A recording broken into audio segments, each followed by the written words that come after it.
Okay, first and foremost, thank you, Shamutai. As far as we are concerned, there is nothing that is not on the table.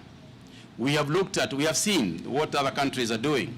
We have seen field hospitals, we have seen people working in stadiums, and so on. One of the advantages, one of the unique advantages that Kenya has is this idea of boarding schools. I think people do not appreciate that there are very many countries without boarding schools, or very few boarding schools. These boarding school facilities for us can take as many as 300,000. There are at least 300,000 boarding students in Kenya.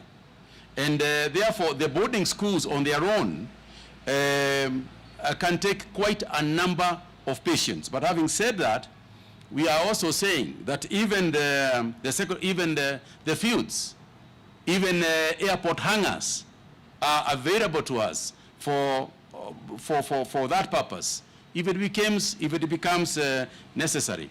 I think I'm going to ask Dr. Amoth to reply to your second part, and also the issue of the test kits, as well as any other technical issue that you might want answered. Dr. Amoth. Thank you, Waziri. Let me reiterate by first speaking to Seth's question regarding, just to add clarity to what Waziri said. One thing that could work to our advantage is the fact that our population is more youthful. So potentially it is possible that our people will be able to catch the virus, but probably just pass on as a mild illness. On the contrary, what may work against us, of course, is our weak health system, and of course, our disease burden, especially HIV. Especially when we have community transmission as confirmed by Waziri, then especially those who are not adherent to the medicines would have lack of viral suppression, therefore could be at risk. So the youthful population will work to our advantage, but of course our high burden of communicable diseases could disrupt that advantage. Number two, we have done modeling to see the kind of numbers that we are going to have. As Waziri said, this virus is not following a particular trend.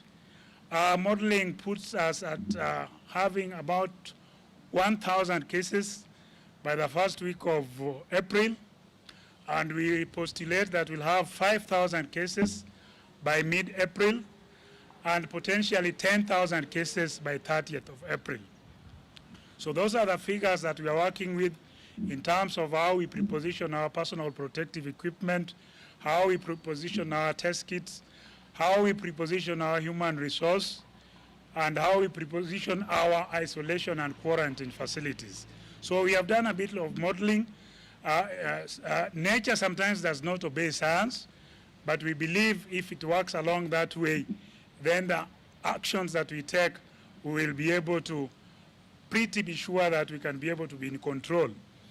In terms of the testing, we have agreed in consultation with our technical team that we are only going to test those who are in quarantine after the 8th day.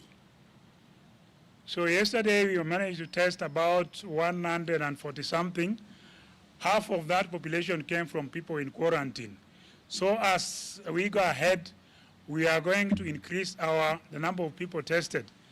But remember also, the laboratory capacity that we have, we can only do 300 samples in 24 hours.